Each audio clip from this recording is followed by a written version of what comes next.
After a small city runabout, the market is teeming with choice. But two new standout stars are the Renault Twingo and the Fiat 500. Can the chic retro Fiat outsmart Renault's modern sporty appeal? Or is it a classic case of style over substance? An old style at that. Fiat claims this isn't a retro pastiche of the original 500. Yeah, right. But actually, who cares? This is a stunning looking little car, full of gorgeous detailing inside and out. The game plan has clearly been influenced by Mini, right down to the 500's extensive options list. But arguably, it's an even more successful resurrection. Much bigger than the original, but still compact by modern standards. It also outdoes the Mini for people packaging.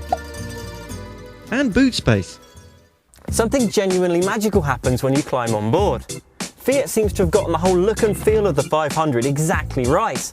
Just check out the circular headrests and this big slab of body-coloured metal effect plastic on the dash. And the buttons, and the gear knob, and the door handles. It's just great. Okay, so the cream interior pack isn't exactly masculine, but the all-in-one instrument cluster is a triumph of retro-modern integration.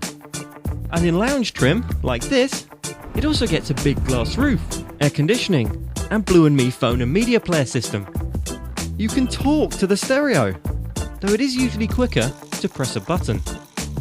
So despite appearances, the 500 is really rather high-tech. There are 7 airbags in here. Kind of leaves you wondering where the catch is.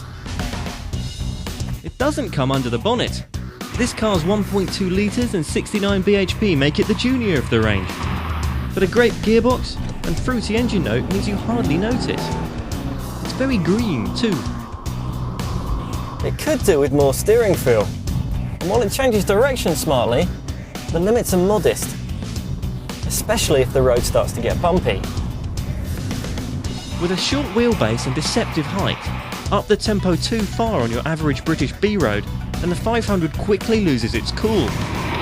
Hit a mid-corner bump at speed and you will certainly know about it. As a city car, this shouldn't be too much of a problem. It's just a shame the 500's low-speed talents don't translate into cross-country composure. Other issues include this massive B-pillar, hindering over-the-shoulder visibility. And if you look for them, there are some cheap plastics around the cabin. But the overall design distracts you so well, you just don't care. Unlike with a certain French rival we should mention. Our biggest concern is actually Fiat's reputation for poor reliability and dealer service. But the 500 is based on the Panda, which has proved pretty durable so far. The Fiat 500 costs from £7,900, with this car coming in at £9,550.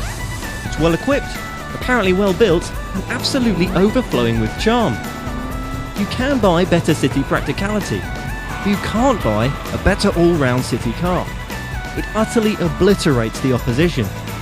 For fashion, fun, or simply brilliant value for money, the 500 is an absolute star.